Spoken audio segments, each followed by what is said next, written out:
Na verdade, tudo é dele, por ele e para ele. A ele a glória para sempre. Amém. Queridos irmãos e irmãs em Cristo Jesus, é assim que São Paulo encerra a carta aos Romanos, nesta passagem que hoje temos como segunda leitura deste 21º domingo do tempo comum. Tudo que existe é para a glória de Deus. É Ele que é digno de toda honra, toda glória, toda exaltação. Se Ele nos criou a sua imagem e semelhança, é também para a sua glória. E diz a Sagrada Escritura que a glória de Deus é que o homem viva. Então, para a glória de Deus, devemos viver segundo o projeto do Pai a nosso respeito. Segundo aquilo que Jesus veio nos ensinar, se fazendo um de nós, menos no pecado, irmão nosso, sermos filhos e filhas de Deus. A grande graça e vocação que nós recebemos no dia do batismo, fazendo com que fosse justificada a família humana por causa do pecado original. A graça do santo batismo nos confere a filiação divina. Recebemos a adoção filial, por meio do Espírito, no qual todos nós podemos chamar a divindade. Javé é lá do Antigo Testamento, aquele cujo nome é impronunciável para os judeus até o dia de hoje, fosse o nosso papai, nosso Abá, nosso paizinho. E nisto consiste a nossa grandeza, a filiação divina. E não fomos nós que escolhemos isso, foi Deus que tomou a decisão. Primeiro, que nos criaram sua imagem e semelhança, depois enviando o seu filho nascido de mulher para justamente resgatar todos os descendentes de Eva. Nascido da nova Eva, o novo Adão, o projeto do Pai para todos nós de santidade está em Jesus de Nazaré, esse que entrega a nós, em nossas mãos, as chaves do reino dos céus, se nós o reconhecemos de fato quem Ele é, o Senhor, o Filho de Deus vivo e verdadeiro. Se deixarmos que o Espírito Santo, que o alto revele a nós que estamos aqui embaixo, certamente nós daremos uma resposta positiva àquilo que Jesus propõe à sua igreja, aos seus servos, aos seus discípulos, aos seus missionários, de sermos aqueles que têm a autoridade do próprio Cristo, a autoridade que nos vem por meio das duas chaves, a chave de prata que representa a palavra que nós recebemos e os escutamos que devemos anunciar, e a chave de ouro que representa os sacramentos. Então a igreja, ela está com estas duas dimensões, de anunciar o Evangelho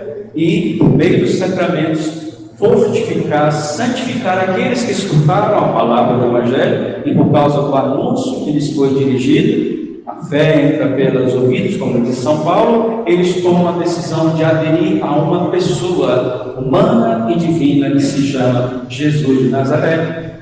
Não um espírito reencarnado, não uma entidade qualquer, não um dos Budas, não um dos profetas menor do que Maomé, não.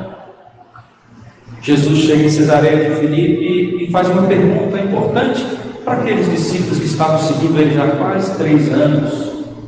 Jesus, como um bom pedagogo, um grande catequista, ele faz esta pergunta para levá-los a refletir sobre os absurdos ou coisas assim erradas, ou diríamos assim, uma compreensão errônea a respeito da identidade de Jesus, que está envolvido na sua fama, na fama que ele tinha, espalhado por aquela região da Galileia.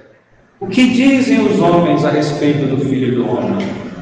Todos tinham na ponta da língua uma resposta, porque a fofoca nós sabemos imediatamente, não é isso? Está na ponta da língua. Você é um dos profetas, Jeremias, João Batista lá. Cada um disse o que ouviu a respeito de Jesus. Vemos em tempos que se dizem coisas absurdas a respeito do Mestre e Senhor, o Filho bendito da Virgem Maria. Cada um com a sua ideologia, com a sua religião, e fundada justamente na ideia que se tem a respeito de Jesus de Nazaré. Algumas religiões, por exemplo, até entre os protestantes evangélicos, não são consideradas como cristãs, porque não reconhecem Jesus como Filho de Deus, como o próprio Deus. Mormons, Testemunhas de Jeová, Adventistas, até entre os evangélicos são considerados como pseudos cristãos, Porque para ser cristão não é simplesmente praticar o amor, senão seria apenas filantropia. Para ser cristão é preciso reconhecer quem é o Senhor desta casa, que é quem nos confere a autoridade dele para ensinar o que ele ordenou, não segundo as nossas próprias ideias, nossas próprias conjecturas.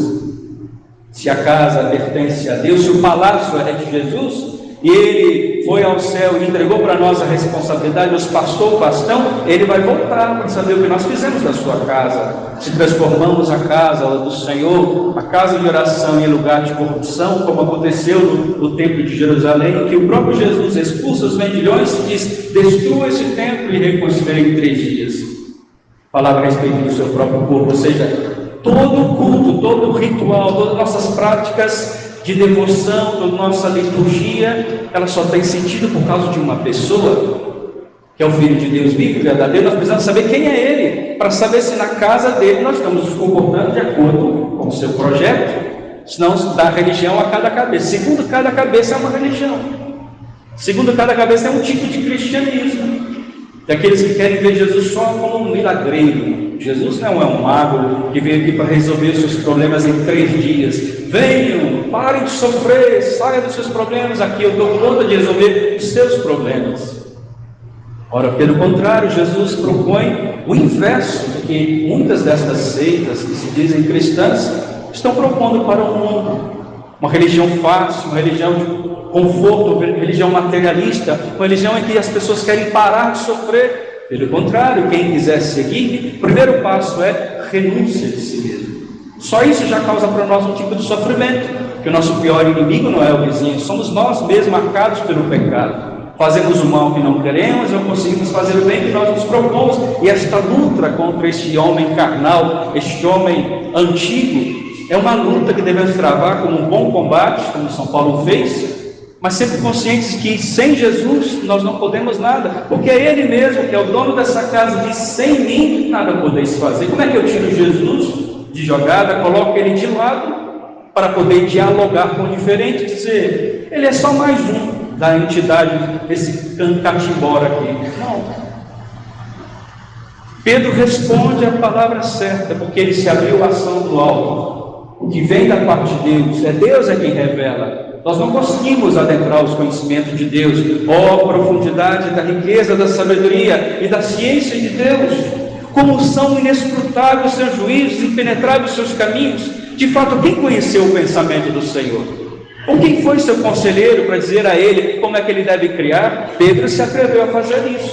Quando ele se sentiu o dono da igreja, quando Jesus entregou para ele a chave, ele: toma aqui, Pedro, tu tem autoridade. Governe os meus cordeiros e minhas ovelhas. Você vai me representar, que será meu vigário. Ou como diz Santa Teresa, a minha doce presença, doce sombra nesta terra. E Pedro sentiu, podemos assim refletir, puxou Jesus no canto, não foi nem entre os discípulos. Sentiu na ousadia, no direito de dizer para Jesus como é que deveria ser a sua entrega. Jesus, isso não vai te acontecer. E Jesus falava: olha, o Filho do Homem deve sofrer da parte dos fariseus, doutores da lei, das autoridades religiosas e civis daquela época. Quando ele falava justamente que seu caminho, seu discipulado é abraçar a cruz de cada dia, Pedro puxa no canto Jesus e o repreende. Pense, repreender o dono da casa e dizer para ele como é que ele deve salvar o mundo. É como as pessoas hoje que querem dizer para Deus como é que Deus deve fazer os seres humanos se comportarem. Aqueles que querem corrigir a criação de Deus. Não, o Senhor não criou muito bem homem e mulher, vamos tentar uma coisa meio alternativa. Aí vamos dizer para Deus ter o direito, a ousadia de corrigir o Criador, que na pessoa do seu filho diz para aqueles que vieram questionar a respeito do divórcio: não, no princípio não era assim, ou seja, o meu pai não desistiu do projeto inicial lá no livro de Gênesis.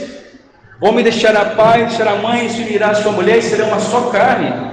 Moisés tolerou o divórcio por causa da dureza dos vossos corações. Moisés olhou com compaixão para as mulheres que seriam levadas a um apedrejamento por causa do adultério, os pecados diversos da vida familiar.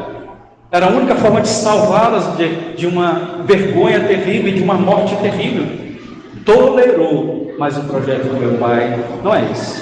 Mas no princípio, Jesus está corrigindo a mentalidade que vai sendo construída, que vai diluindo os ensinamentos de Deus. É por isso que aqueles que querem ensinar têm que saber a quem vai prestar contas.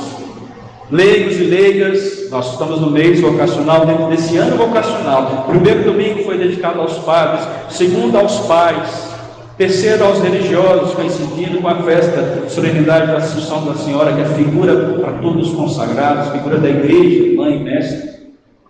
E agora, nesse último domingo, dedicado aos leigos e leigas, toda a forma de santidade e ministério dentro desse corpo místico de Cristo, cada um diferente do outro, na multiplicidade dos dons, o único Espírito agindo em todos, muito especialmente os catequistas. Sóbona, o mordomo do rei, que estava lá no palácio, o administrador do palácio, foi destituído do seu posto, porque ele não foi fiel. Sóbona não foi fiel ao cargo altíssimo que ele recebeu de ser o administrador das coisas do rei. E a profecia foi o seguinte: acontecerá que nesse dia chamarei meu servo Eliacim, filho de Elcias, e o vestirei com a tua túnica. Não dê a outro a tua coroa, a tua túnica, a tua realeza de cristã. E a realeza do cristão é justamente a cruz de Cristo. Foi ali que ele reinou. Então, tu és rei? Tu dizes, eu sou rei. Eu vim para isso. Não para tomar a coroa do imperador, mas para ensinar vocês que o reino dos céus é como, e aí sim por diante todo o ensinamento do Senhor a respeito do reino dos céus. Sóbona perdeu a sua função, e a promessa era de que viria alguém depois dele, que ele deveria carregar sobre os ombros a chave da casa de Davi. Isso aqui é a profecia messiânica, que Cristo é a chave de Davi, claves davídicas. É Ele que abre, que fecha. Quando Ele abre, ninguém fecha. Quando Ele fecha, ninguém consegue abrir. Ele que tem autoridade, e só Ele pode transferir essa autoridade para alguém. Ninguém pode se autoproclamar apóstolo. Todos os dias hoje tem um que de repente funda a religião: eu sou apóstolo fulano de tal. Nunca teve na sucessão dos apóstolos que vem pelos bispos. E agora eu mesmo me titulo, e acha que tem autoridade para fazer com que a religião seja a sua imagem e semelhança. Então, todos esse tipo de seitas que estão por aí, com todo respeito a essas seitas, mas nosso Senhor quer saber de você que está seguindo bem de perto. Você que é freira, você que é catequista, você que trabalha no guiço, você que canta na liturgia, coroinha, eu que sou padre franciscano, conventual. Porque nós já estamos caminhando com o Senhor há muito tempo. Quem é Jesus para mim e para você? Quem é nosso Senhor? Porque dependendo da resposta que você der, você vai tratar a religião. É a forma como você vai tratar o irmão. É a forma como você vai exercer seu ministério. Ora, se tem um dono na casa do Senhor, se o Senhor me entrega a chave, é para eu abrir e fechar com o coração de Jesus, do modo de Jesus, tendo em mim os mesmos sentimentos que havia em Cristo Senhor, como diz São Paulo. Como administradores dos bens que não são nossos, que devemos prestar conta. Devemos chegar no final do dia, disse Jesus: fiz nada mais do que devia fazer, sou servo e servo inútil. Deus não precisa de mim, nem de você, para implantar o seu reino. Ele se faz precisar. Ele generosamente quer nos fazer participar. Aí entra a nossa vocação de leigo e leigo, de membros desse corpo místico. Não é porque eu sou melhor do que o outro, porque eu sou sacerdote, sou melhor do que vocês, ou que alguém tem um ministério mais evidente do que o outro. Mas São Paulo vai falar muito bem isso quando ele vai falar sobre a realidade do corpo místico de Cristo. A um é dado o dom de profecia em línguas, e a outro o dom da interpretação da profecia em línguas, para que um dependa do outro. Nesta interdependência, a cabeça da igreja, que é Cristo Jesus, seja glorificada. Não nós. Somos administradores. O que espero dos administradores é que sejam fiéis tão somente. Quem é o administrador fiel, bom? Que o Senhor vai encontrar fazendo sua vontade, a vontade dele, do Senhor Jesus, que é a vontade do Pai. E a vontade do Pai é que nós imitemos o seu Filho, que naquela última ceia, junto à Santíssima Eucaristia, junto ao lava-pés, ele diz: amai-vos como eu vos amei. O modelo é sempre Jesus. Se nós mantivermos Jesus diante dos olhos, o seu sacrifício na cruz, que para nós não é um sinal de derrota, é um sinal de vitória. Vitória do reinarás, ó cruz, tu nos salvarás. E mantivermos o grande amor com que Deus nos amou em seu Filho Jesus no alto do madeiro, nós seremos capazes de atos heróicos e não precisaremos de reconhecimento, de aplausos e de obrigado, porque somos servos, colaboradores daquele que é o dono desse palácio. Ele há de nos dar a grande graça da recompensa, mas é preciso perseverar, porque Pedro titubeou, começou a querer dizer a Jesus como ele devia fazer, e sabe o que o Senhor disse? Afasta de mim, Satanás, tu pensas como homem, não como Deus. Quem pensa fugir da cruz, pensa como homem, não pensa como Deus. O Senhor nos propõe não sombra e água fresca, porque as raposas têm suas tocas, os pássaros têm seus ninhos, mas o Filho do Homem não tem onde descansar. Se você quer seguir o Senhor no seu discipulado, realizando a sua vocação, prepare para a batalha, para o combate. E se você se sentir cansado, peça ao Senhor que revigore as suas forças. A segunda chave, os sacramentos, confissão, Eucaristia, unção dos enfermos, a vida em comunidade, em oração, nas atividades pastorais, para que a gente fortaleça um ao outro, sabendo que aquele que é o dono deste reino quer que nós perseveremos, e os que perseverarem, sim, serão salvos, diz Jesus de Nazaré. Mas para perseverar devemos suplicar ao Senhor, como fez o salmista de hoje: complete em mim a obra começada. Ó Senhor, vossa bondade é para sempre, completai em mim a obra começada no dia do nosso batismo. Meu batismo, o seu batismo, o Senhor começou uma obra maravilhosa, que nós chamamos de filiação divina. E o Filho de Deus vive à altura desta dignidade. É só olhar para o nosso irmão maior. Se ele for um profeta como outro qualquer, né? Porque os muçulmanos vão dizer que Jesus é um grande profeta. Eles até veneram a Beatíssima Sempre Virgem Maria. Mas ele não é maior do que Maomé. Não é. Então não é o meu Jesus. Não é o nosso Senhor. Não é o mesmo Filho bendito da Virgem Maria. Se ele for só mais um iluminado, então, um dia que não quiser estar aqui na Igreja Católica, ou lá na meditação transcendental taoísta, junto com os budistas. Aí eu vou lá e cá, para mim tanto faz, porque é tudo a mesma coisa, está tudo no mesmo nível. E quando a gente começa a achar que é assim, nós acabamos por ser uma pedra de tropeço do reino de Cristo, que é muito claro: quem crer e for batizado será salvo. Isso não foi eu que inventei, não é o Papa que disse isso. Não são os doutores da igreja que falam assim, está na palavra de Deus: quem crer e for batizado será salvo. Quem não crê já está condenado. Crê em quem? Uma pessoa. Ide por todo mundo, pregai o Evangelho. Primeira chave de prata. Anunciai a todos o reino dos céus. Batizai em nome do Pai, do Filho e do Espírito Santo. Da igreja, sim, ela deve ser sacramentalizar, sim. Ninguém pode sentir orgulho, como eu já ouvi pessoas do meu meio, meus pais, dizer assim: eu tenho orgulho de nunca ter batizado um índio. Então para que serve a missão, se não é para apresentar Jesus? Mas as sementes do verbo estão por ali. Tá, estão por ali, e aí? Como é que fica o mandato do Senhor? Você não pode impor a religião como fizeram os colonizadores, isso jamais. Mas a proposta é como Jesus fez. Quem quiser, ninguém é obrigado a seguir. Mas uma vez que você dispõe a seguir, renúncia de si mesmo, abraça a cruz, vem atrás de mim. E sem mim nada podeis fazer. Então não queira fazer da minha casa a sua própria casa. Mudar os móveis como você bem entender. Uma vez eu lembro que, uns anos atrás, 5 anos atrás, teve um padre que até postou um vídeo, chegou a mim naquela época, estava morando em Feira de Santana, que era um padre que queria assim fazer, achei interessante, ele movido talvez por muita caridade para com as mulheres, queria no outubro celebrar o outubro inteiro de Casula Rosa, para fazer menção à campanha contra o câncer de mama.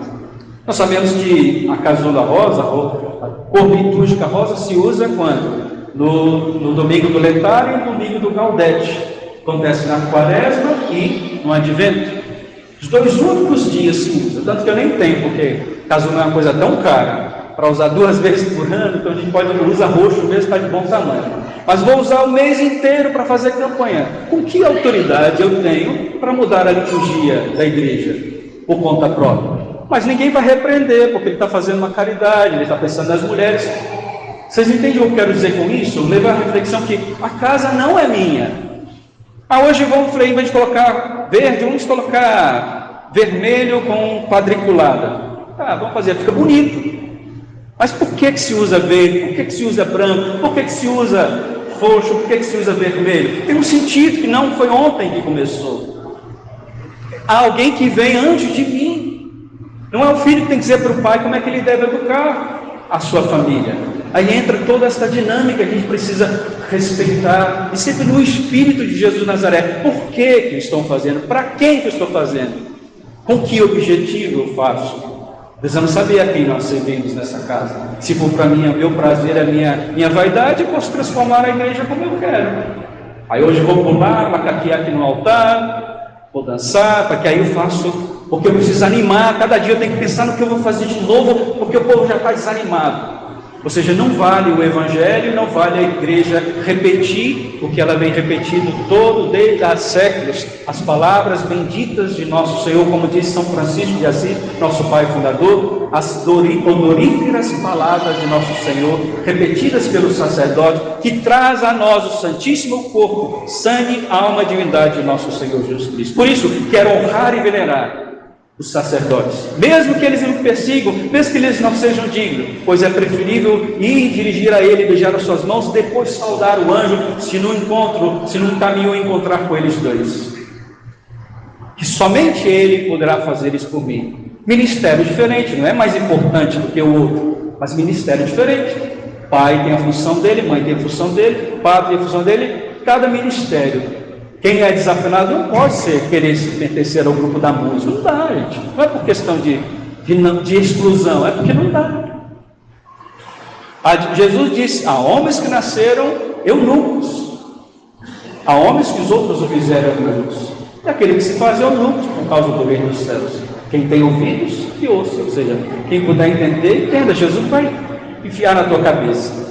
É preciso então abrir o coração e entender o que Deus quer. É o que São Pedro fez nesse primeiro momento, que escuta então quem é aquele homem que está diante dele, que não era mais um mestre qualquer, um fariseu qualquer, era o Filho de Deus vivo e verdadeiro. E esta identidade Jesus pediu que fosse conservada em segredo, em sigilo. Não diga nada a ninguém que eu sou o Messias, que ainda não era chegada a hora, pois ele esperava um Messias potente, que pudesse resolver os problemas políticos e sociais da sua época. Não, eu não vim para lutar com estas armas. Chegaria o momento exato que a sua identidade seria proclamada de forma solene, e não por um judeu, por um pagão, que ao traspassar o lado de Cristo diz: verdadeiramente esse é o Filho de Deus, não mais agora pagão, porque ele professou a fé naquele homem totalmente destruído, que não era um ladrão qualquer, não era como outros ladrões que estavam ali, era o Filho de Deus. Essa é da dimensão espiritual, a revelação é da parte de Deus. Chega um momento que a gente vai com o nosso conhecimento até lá, dali para lá, se Deus não revelar, nós vamos permanecer na escuridão. Então abramos a ação do Espírito Santo, e Ele há de nos guiar na nossa missão, que cada um seja fiel ao seu ministério, e prestará as contas diante do Senhor, e que naquele dia você possa ouvir os lábios benditos de Jesus: vinde, filhos do meu Pai, tomai posse do reino preparado para vós desde o princípio. Por isso, peçamos dessa Santa Missa: completai em mim a obra começada. Louvado seja nosso Senhor Jesus Cristo.